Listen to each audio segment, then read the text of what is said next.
Bonjour à tous, nous nous retrouvons aujourd'hui pour un nouveau type de vidéo courte qui présente un célèbre problème mathématique.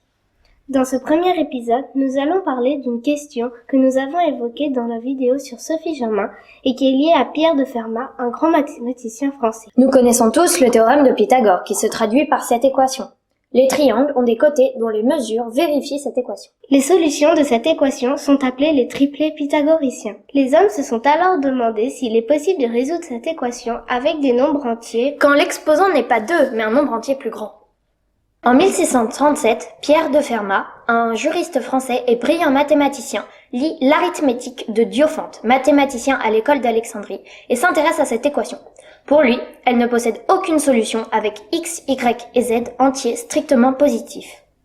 Il écrit alors dans la marge de l'ouvrage « J'ai trouvé une merveilleuse démonstration à cette proposition, mais la marge est trop étroite pour pouvoir la contenir. » Fermat va mourir avant de pouvoir expliciter sa démonstration. C'est son fils qui va publier cette remarque écrite dans le livre de Diophante. Ensuite, des centaines de mathématiciens ont passé des centaines d'heures pour essayer de démontrer ce résultat, qui s'appelle le grand théorème de Fermat. Des poids lourds du monde des mathématiques se sont cassés les dents sur ce problème, tels Gauss ou Euler.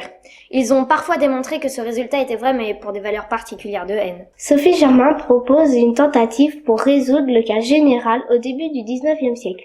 Première avancée marquante depuis longtemps. Ce dernier théorème est resté une conjecture jusqu'en 1994, soit plus de 350 ans après avoir été énoncé.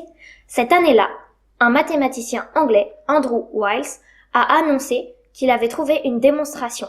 Après 7 années de recherche. Sa démonstration est confirmée et c'est la fin d'une énigme. Les mathématiciens modernes sont à présent sûrs que Fermat ne possédait pas une démonstration de son théorème, tant les techniques utilisées pour cela sont pointues. En plus, elle n'existait pas à l'époque. Ce qui est fabuleux dans cette quête, ce n'est pas le résultat en tant que tel, mais plutôt la masse de travaux et de résultats nouveaux qu'elle a engendrés, avec des techniques complètement nouvelles qui ont révolutionné la théorie des nombres.